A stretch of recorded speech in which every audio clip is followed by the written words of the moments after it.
Nós vamos falar de um assunto que diz respeito à sua produção, à sua produtividade no seu trabalho. Porque nada sabota mais a nossa produtividade do que os maus hábitos, não é verdade? Eles vão aparecendo ali sorrateiramente e quando você já percebe, estão causando grandes danos ao seu trabalho. Pois é, Serginho, e eles podem realmente diminuir ali a nossa produtividade, a nossa eficiência, né, tornando menos criativo e pode sufocar também o nosso desempenho. Então, é sobre esse assunto, né, Serginho? É justamente sobre esse assunto que nós vamos falar agora com a psicóloga Juliana Batista, a quem cumprimentamos.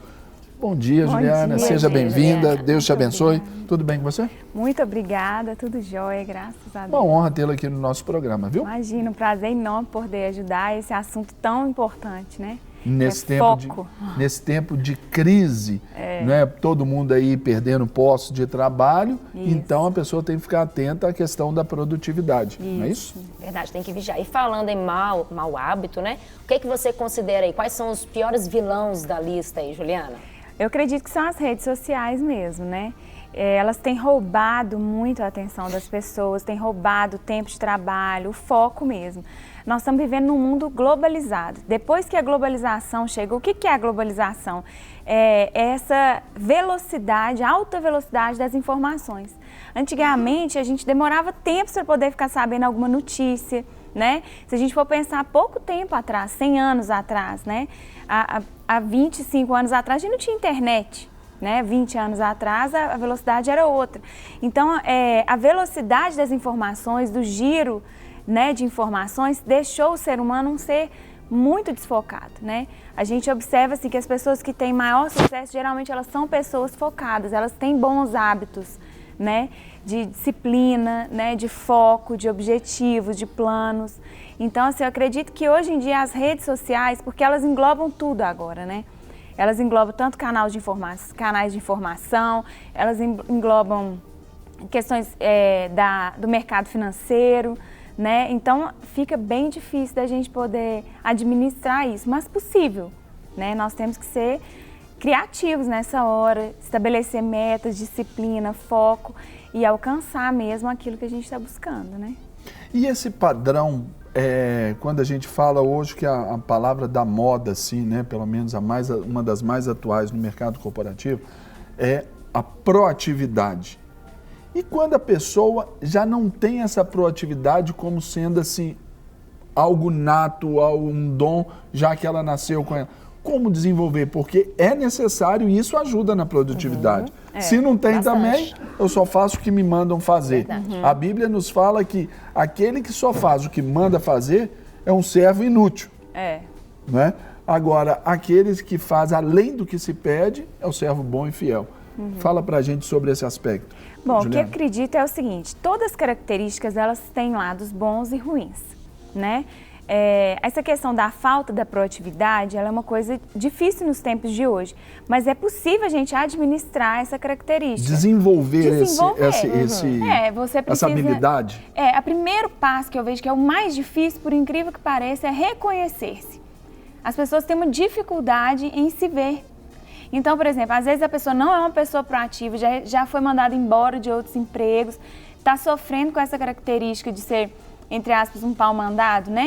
Mas é uma boa característica, por exemplo, para determinados tipos de equipe. Claro. Então, o primeiro passo é a gente perceber o que está acontecendo com aquela pessoa, que ela está fracassando, entre aspas, nos empregos, e às vezes a gente perceber que essa falta de proatividade, então nós precisamos trabalhar isso. Então, por exemplo, se é uma coisa que ela já tem dificuldade, a gente faz uma lista de itens que ela pode desenvolver, de hábitos mesmo, né? Se às vezes não é uma pessoa muito disciplinada, a gente determina para ela alvos durante aquela semana, alvos semanais, alvos mensais, alvos anuais e desenvolve. Então, assim, as características das pessoas, elas não são ruins, elas são diferentes e nós precisamos aprender que essa diferença é positiva. Mas a gente precisa observar também que às vezes alguma característica pode ser prejudicial para aquela pessoa ou prejudicial para o trabalho que ela desenvolve. Então ela precisa administrar isso, né, de uma forma inteligente. Eu acho que talvez a maior dificuldade é a pessoa aceitar que ela não é proativa, né? Então, às vezes, ela recebe um feedback negativo e ela não aceita. Ela fala, não, mas ele falou que eu não sou proativa, eu sou sim. E, na verdade, não é mesmo. Então, eu acho que a grande dificuldade é essa aceitação, porque à medida que você aceita, você se submete, né, ao tratamento, às metas, e aí fica mais fácil. Até porque, por exemplo, se a pessoa for classificada como não proativa, isso não quer dizer que a desqualifica, talvez, para estar na equipe. Isso é que é importante levar. Então, aí o papel do gestor ali é importante para poder explorar esse potencial também, né, Juliana? Com certeza. E a gente também precisa entender, né, Juliana, que hoje o nosso cérebro, a gente tem a neuroplasticidade, que é a capacidade que o nosso cérebro tem de desenvolver novas conexões, novos hábitos para aquele que não é proativo. Pera. Chefa Grazi Faria. Oi. Você já tinha ouvido falar em neuroplasticidade? Não. Precisamos, então, aqui conversar com Tuca Moreira para nos falar sobre isso, viu? É ou não é, chefa? Precisamos mesmo. Mas não é verdade, Juliana? Sensacional. Todo ser humano ele tem um potencial, porque o cérebro ele tem essa capacidade de aprender e estimular novas conexões, novos comportamentos, novos hábitos. E então, só que a pessoa precisa primeiro o quê? Reconhecer, foi o que você disse, se submeter. Eu acho que esse é o foco de tudo, né? Assim, a questão, às vezes você determina para a pessoa, você fala com ela, olha, você está com um hábito ruim, Sim. Você está comendo demais, ou você está ficando muito nas redes sociais, você perde muito tempo. A pessoa fala, não, eu acho que tá ok.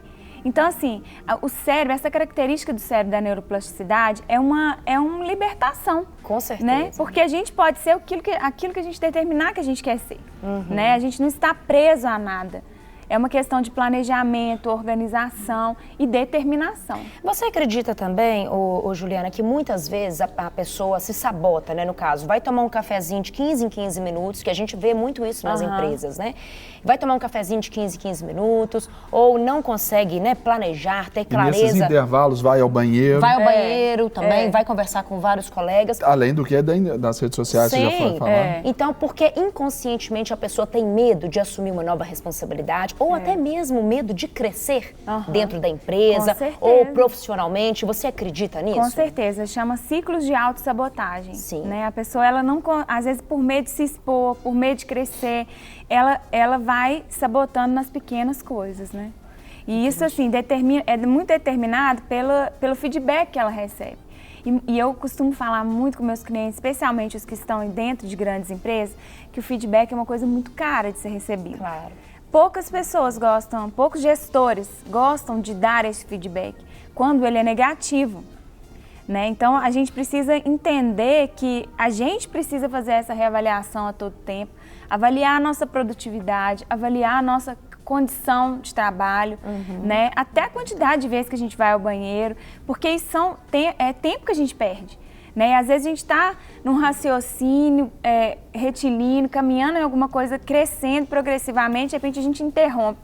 Isso pode sim ser um ciclo de autossabotagem, pode sim ser alguma coisa do nosso inconsciente, do nosso desejo que a gente não está conseguindo lidar. Então precisa sempre estar fazendo essa autorreflexão, autoanálise, né? Final de ano é uma época ótima, né? Pra gente ver o que a gente tinha planejado para o início desse ano, ver se a gente conseguiu cumprir ou não, né? E muitas vezes a gente não consegue cumprir, mas a gente precisa ver também se a gente fez metas adequadas, né? Mensuráveis, né? Então é um tempo muito bom pra gente avaliar isso e não ficar esperando, né? Um feedback de fora, um feedback de terceiro. Você falou algo muito interessante, porque às vezes a pessoa tem uma meta, mas ela é grande demais, Serginho, e a pessoa esquece que tem que começar, né, por uma meta mensurável, tangível, né, palpável. Tem Isso pergunta é aí pra gente, Serginho? Oi? Tem pergunta aí pra gente? Tem aqui o WhatsApp aqui, tá bombando aqui. E, Juliana, olha só, primeiro a nossa querida Camila Novaes. Um abraço, minha irmã, agora que eu tô vendo quem que é aqui. Ela diz assim: olá, pastor Sérgio, estou assistindo o programa, tá muito top.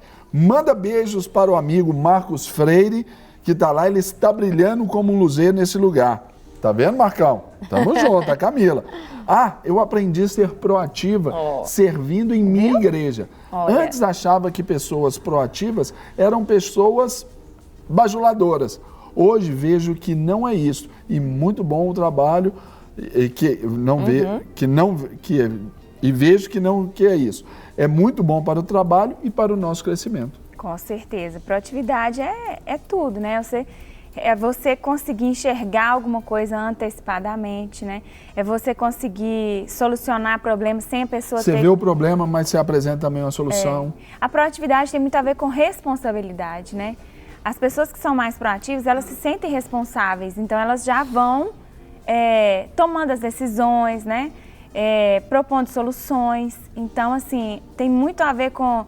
Em trabalho de equipe, isso é maravilhoso. Na igreja, então, né? Porque na igreja é terra de todo mundo, né? Tem gente que fala que é terra de ninguém, mas tem gente que fala que é terra de todo mundo. Então, na igreja, tudo é responsabilidade de todos, né? Muitas pessoas começam a reclamar de pastores, reclamar de líderes e não fazem a sua parte. E as pessoas que são proativas, elas têm a responsabilidade, elas vão atrás, elas tentam melhorar, elas tentam dar o jeito, né? Agora, Juliana, nós estamos falando aqui de sugadores de tempo, de maus hábitos, mas tem também aquele que é o tiro pela culatra, que são as pessoas que gostam e sentem desejo de serem chamadas de multitarefa. Você já viu gente assim, Serginho? Já, mulher não, é assim, homem eu sou não. multitarefa, eu faço tudo. Qual é o efeito psicológico? Porque a gente sabe que tem, né, uma consequência psicológica, até mesmo no organismo, né? Pode somatizar ali uma ansiedade, alguma outra coisa. O que você diz para essas pessoas que gostam de serem assim, ligadas no piloto automático? É muito legal, né? É interessante, uma pessoa que sabe fazer muitas coisas, mas isso a longo prazo, isso vai minando a sua energia, a sua força, né? E você não se torna bom em nada. Você é mediana em tudo, né? Eu acredito que, assim, é importante a gente saber naquilo que a gente é bom, naquilo que a gente é ruim, naquilo que a gente é médio, né? E a gente desenvolver aquilo que a gente é bom nos torna cada vez melhores. Então, assim, tome cuidado, né? Se você é muito bom em tudo, tem alguma coisa que pode estar ficando errada. E a longo prazo, você não vai conseguir manter tudo, né? À medida que o tempo vai passando, a gente não consegue manter todas as coisas bem. A gente precisa determinar uma parte que é da nossa responsabilidade, uma parte que é do outro. Até porque se a pessoa faz tudo, não tem necessidade de mais ninguém, né? Então, por exemplo, eu vejo assim, em pequenos grupos, células, né? Se o líder, ele faz o lanche, ele faz a palavra, ele faz o louvor, ele faz tudo, chega um momento que as pessoas vão lá na célula, elas vão acostumando que nada é para elas, né? Às vezes, então, essa proatividade dele está levando à inatividade completa dos outros membros. E você acredita, você também, Serginho, que pessoas que têm esse tipo de perfil, pode acontecer delas desenvolverem uma prepotência, uma arrogância, uma soberba, sem perceberem? Com certeza, é muito Até porque comum. se isola também, né? Nesse contexto. E ela se sente tipo assim, se eu sair daqui vai tudo desabar. E isso é absolutamente mortal, né? Tanto nas coisas da igreja, quanto nas coisas do trabalho, quanto mesmo em casa. A pessoa nunca vai poder adoecer, a pessoa nunca vai poder ter um dia mau, né? E aí ela começa a carregar o mundo nas costas e vai ficando cada vez pior a situação. Então, se você é dessa pessoa que acha que pode fazer tudo, e você pode até, mas escolha fazer algumas coisas, delegue algumas coisas para outras pessoas, né? Isso é absolutamente cheio de saúde, né? É muito saudável a gente dividir as tarefas, a gente ser colaborativo, né? Agora, Juliana, quando você fala aí de saúde, eu paro para pensar aqui o seguinte, tem muita gente que diz, olha, eu trabalho lá na minha empresa, eu dou conta lá, agora o que eu faço depois não interessa. A gente vê isso, por exemplo, no futebol, os jogadores querem ir para festa, querem ir para noite. Olha, eu tenho dinheiro, eu trabalho para isso, lá no campo eu vou render. E o funcionário, às vezes, numa empresa, ele tem, às vezes, esse mesmo hábito. O quanto que prejudica na produtividade essa pessoa que não cuida do pós-trabalho, com a noite de sono bem dormida, com uma alimentação, o cuidado com a saúde, o cuidado com a família, esse fora do trabalho, o quanto que isso é responsável aí por ajudas? Não, é muito importante. E eu acredito muito que essa questão do curto, médio e longo prazo é que determina isso. Não importa você começar bem, você precisa permanecer bem, continuar bem. E essa questão dos maus hábitos, né? Então, por exemplo, não, dentro do meu trabalho eu sou ótimo, mas toda noite eu saio para beber, eu saio para farra, tudo bem. É uma escolha, né? Cada um tem a sua escolha. Agora, isso a longo prazo, será que você vai conseguir manter uma saúde emocional, mesmo uma saúde física, né? Essa questão das noites de sono, ela é determinante para o seu rendimento durante o dia. Né? A gente observa que as pessoas de sucesso, elas têm disciplinas não só no ambiente de trabalho, mas na vida toda, né? Disciplinas para comer, disciplinas para dormir, disciplinas para tudo. E hoje em dia, a ciência, especialmente, né, no que trata a psicopedagogia, a psicologia, fala muito sobre a questão da rotina. Começa desde a vida da criança até a vida do idoso. A rotina, ela é tudo na vida de uma pessoa. Por quê? Porque quanto maior a sua rotina, quanto mais você consegue manter sua rotina, menos você lida com o inusitado, menos você precisa lidar com o inesperado. Então, assim, uma pessoa que diz que tem bons hábitos no trabalho, mas fora do trabalho, vive uma rotina louca, em algum momento ele não vai conseguir mais sincronizar essas duas rotinas. Né? O ser humano é uma coisa única.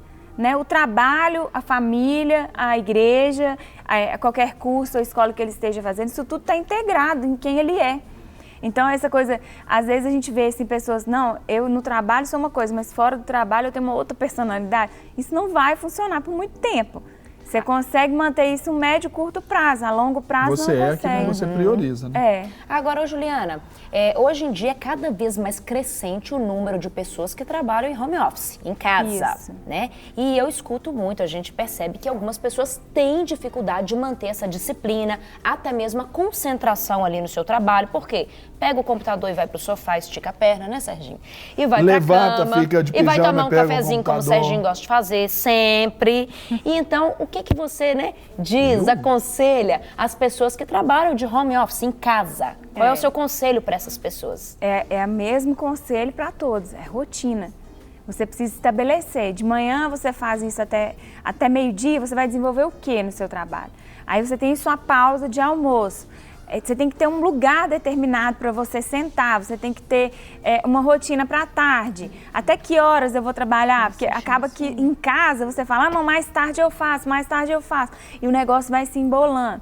Você tem que eliminar todos os distratores, por exemplo, telefone de casa, né? Então aí, por exemplo, em horário de trabalho, você não atende telefone de casa, coloca uma secretária eletrônica.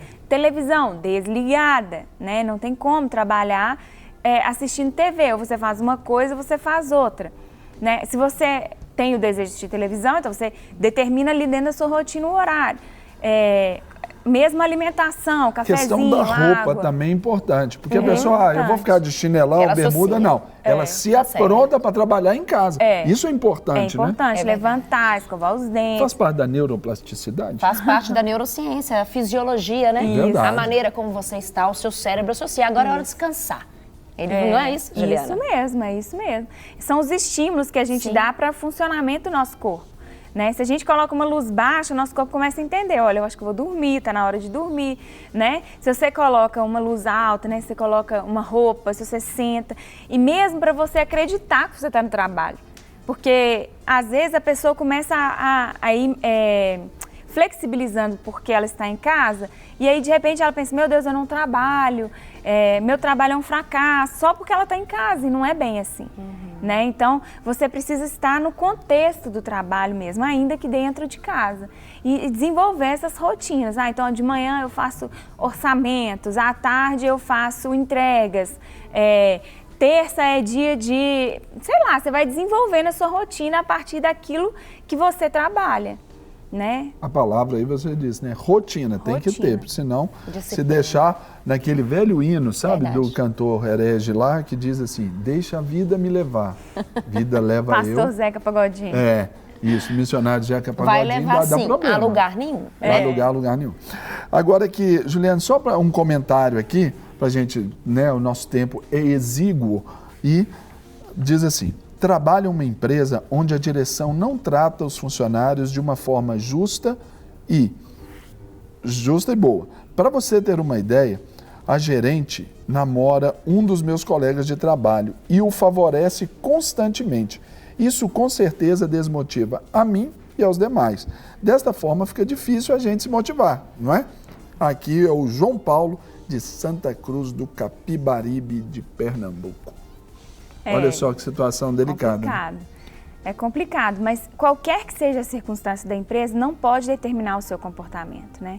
A gente é o que a gente escolhe ser.